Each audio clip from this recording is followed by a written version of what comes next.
gezeik over vroeger. Nou, het enigste wat toen beter wordt, is dat ze hier in zo'n zalen gewoon lekker kostjes roken. Gaaf, man. Mensen die toen niet lachen, die hoezen tenminste nog.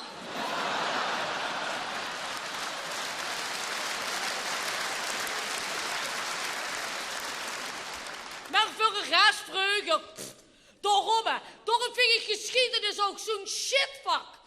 Nee, zegt de leraar, het is heel belangrijk.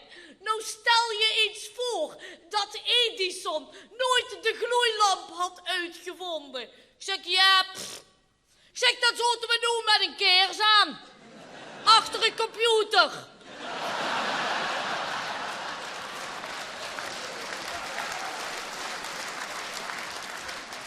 Leraren. Er is trouwens maar één toffe koele bij ons op school. Hè? En dat is de leraar van gym. Die lijkt trouwens sprekend, ja. Maar dan ook sprekend op de zanger van Simply Red. Nee, hij is niet roerend, maar simpel. Ja, zegt hij, ik heb een Scandinavische vriendin. Ik zeg Zweedse. Soms, zegt er, onder de armen.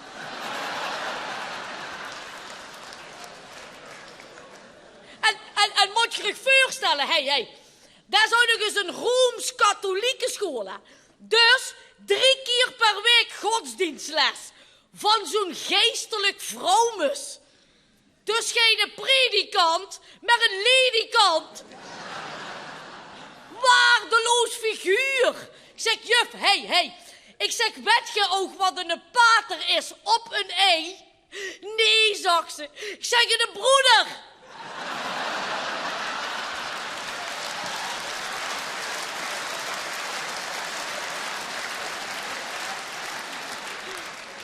Ik kan daar niet mee lachen, zegt ze. Nee, logisch niet. Die komt uit zo'n nonnenklooster, uit zo'n hunkerbunker. Zusters van het zedelijk lichaam. Nou, vorige week heeft hij zich de godsganselijke lessen onder dat habit zitten te kratsen. Ja, ze was non-actief. Ik zeg, juf, ik zeg, heeft u soms schaamluis? Wat een taalgebruik. Ik heb alleen een relatie met de Heer. Ik zeg,